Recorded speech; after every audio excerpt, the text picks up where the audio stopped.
Come hang out with me while I clean my chicken coop. But first, let's stop to appreciate this beautiful wreath that I have made from the feathers that I've collected from around my yard. I have to start by putting on my respirator. I definitely don't want to breathe in all of that dust.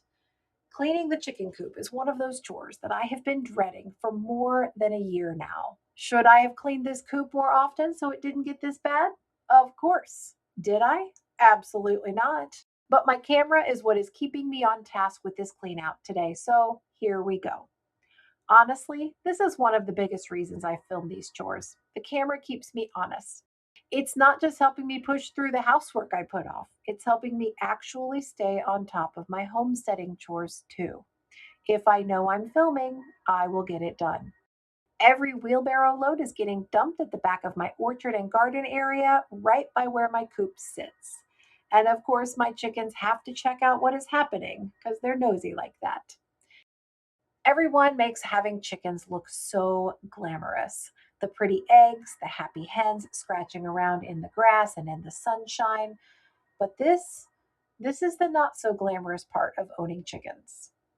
Right now, I think we have about 30 or more chickens. But let's be real, chicken math doesn't have a finite number, and I have no idea how many I actually have at this moment. We are getting about 8 to 12 eggs a day right now, but 12 of my girls are babies still, and they're only a couple of months old. So, really, they're more like teenagers. But even so, they won't start laying until this fall. By next summer, I might be getting as many as 2 dozen eggs per day. I truly love watching the chickens out in the yard and collecting the eggs when the weather is nice. That's one of my favorite parts of the day. But winter is a whole different story. Last winter, the chicken run collapsed under the weight of a heavy snow, with me inside it.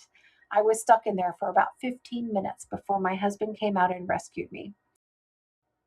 The chickens were not patient enough for me to finish cleaning the coop since it got so late, so I had to spend a few hours on a second day finishing this up. All the old bedding has to come out, every shovelful of it. And let me tell you, when you crack that door open to collect eggs and the smell of ammonia hits you, that's your sign that it has been too long. Actually, since I got this coop, this is my first real clean out. My broody hen is not thrilled that I am kicking her out of the nest that she built in the corner, even though she isn't sitting on a single egg there. I tell her every day that we don't need any more babies.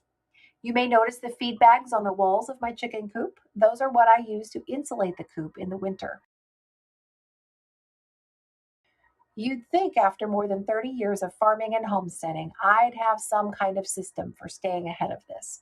But let's be real, most of the time, this coop cleanout gets bumped down the list for cleaning or working in the garden or canning or whatever else is screaming louder for my attention that week.